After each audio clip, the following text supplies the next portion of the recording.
What's your favorite book and why? Okay, so I don't know my favorite book, but I am reading a book called Tampa right now, and I read a book. One of my favorite books was The Child Called It. Okay. It was so emotional. It really was like graphic and it was deep, and it brought you into a world of a child that had a really tough, abusive life. And it was hard to believe, but it was a true story. Yeah. One other question. Mentor. What should I read? That's what you should be telling me, since you know. Headed to the World Series, taking the Challenger jet. I was doing the Rob Report car judging, so I had to take this so we can get there in 4.5 hours. In the car, I was listening to some Rihanna songs, and it reminded me of something. It reminded me of how impressed I was with Rihanna when I met her. One of the impressive things about Rihanna to me was that, you know, she's one of the most popular people in the world. If anybody could be cocky, you know, and not be interested in other people, it'd be her. But the first thing, if you see my interview with her, that she said to me, I started out and I said, Rihanna, you know, what's your favorite book? And she started to talk, and then she caught herself and said, wait a sec, Ty, you're the book guy. What's your favorite book? And you see, I can't tell you how many people who have accomplished less than Rihanna, okay, are so much cockier than her. See, that question is a sign of true humility. When you realize you don't have all the answers and that someone else does, and that you also, in the 67 steps, I talk about how you have to know who's in the room. One of the reasons that people can't find mentors, it's not because mentors don't exist, it's just that 9 out of 10 times when somebody's actually around a mentor, they'll kind of act like, yeah, I need your help, I want to learn from you, but I kind of already know what I'm doing. I've seen that so many times, and it's annoying to mentors. If one of my mentors has been doing real estate for 40 or 50 years, when I talk to him about real estate, I'm like, I know nothing, even though I do know, but in comparison to him, I haven't even been alive that long. So I give him what's called deference, respect.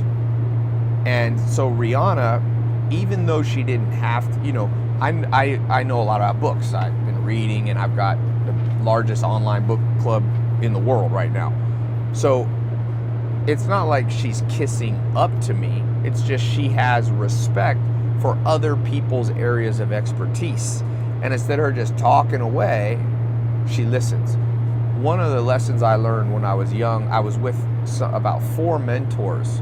They were all together in Mississippi.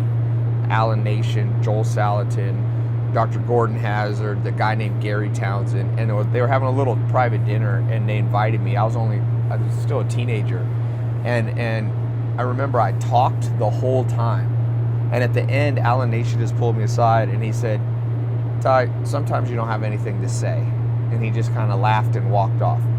And I read between the lines, what he was trying to say is, Ty, you were at a table with 4 people who are 20, 30 years ahead of the success that you have, that you want to get to.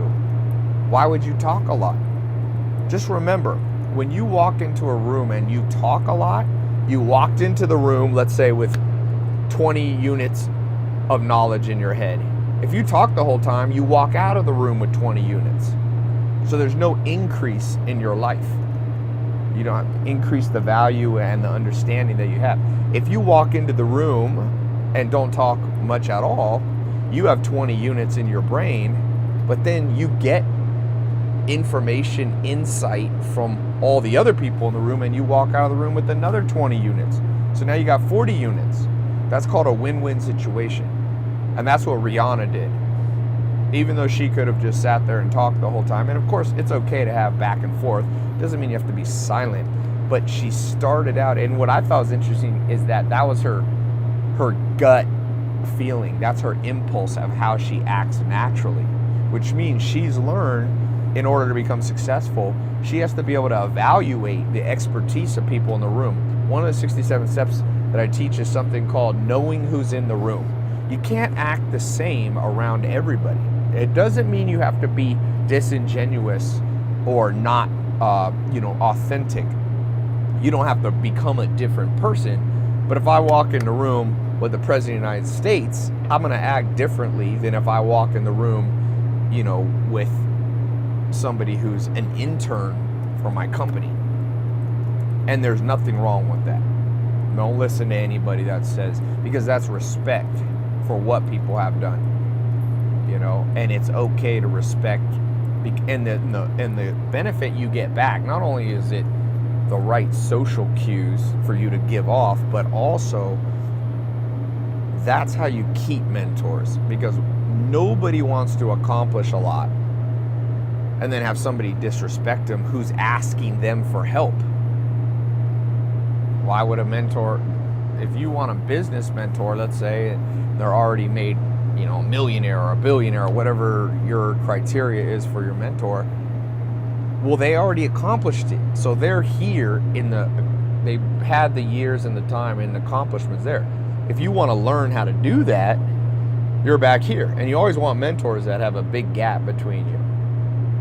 And so when there's that big gap, then what happens is you can show the respect. They'll then say, well, you know what? Even though I don't need to spend my time, I'm not doing this for money. This person seems like they're genuinely interested, curious. That's what Rihanna was also. Curiosity is a factor. And then they'll reciprocate back to you, because most mentors realize at some point in their life they were helped by somebody else. So they're open to helping, but nobody wants to help somebody annoying. Joe Salatin used to tell me, I don't mind carrying a man tie, but I don't want him to drag his feet. Drag his feet means be annoying, be a burden, be quick to say you don't know something. Just like Rihanna was like, hey, you're the book person, Ty, you tell me. So she walked out of that meeting with new insight. I talked about some books, and I sent her a present, a book. And so she came with more. Chris Paul was at my house this week for lunch, same thing. This is a multiple-time all-star, $100 million NBA basketball contract, head of the Players League, all-star. You like the Ghost? Me? You had what? You had the Wraith too? Yeah. I don't know what's better. Hey, Chris Paul here. I just want to wish you the best. Wish you would have been here so I could meet you, man. But best of luck, and you're in my prayers. And he was like, Ty, I got some questions for you. And I was blown away once again, like I was with Rihanna, that somebody with that much achievement, that much status, is still curious, respectful, and interested in what other people have to say. And that, see, you got to reverse it. That's the reason they are successful. Rihanna's not that way because now she's successful and turned into that way. She got to that spot. Because remember, Rihanna had key people who believed in her when she was just starting out. She had Jay-Z and she had all these people that helped her. And so she knew how to deal with people. She knew how to respect people. She knew how to interact in a way that doesn't come off as cocky or too wordy, So just remember that when you're in an environment, when you're around, know who's in the room. If there's somebody who has something to teach you, ask them. Ask more than you talk. A good ratio, I would say, would be 3-1. So you're in a room, you realize you're with somebody, a potential mentor, or somebody you can give insight. Make sure if you say one sentence, you don't talk until they say 3 sentences. Okay, that's a great way to do it. Good little ratio to keep in mind. What books speak to you the most? What books? What type of books? True stories. They have to be true, real life things that have happened, or autobiographies. I love those. I only watch documentaries or reality TVs, things like that. I'm obsessed with real things. Kon-Tiki. Have you ever heard of this book? It was a guy, nobody believed in him, so he took a boat and he lashed together 9 logs and he floated across the Pacific Ocean just to prove it could be done. Really? It's a crazy story of courage, And that's a real story? it's a true story. You need to, well, I'm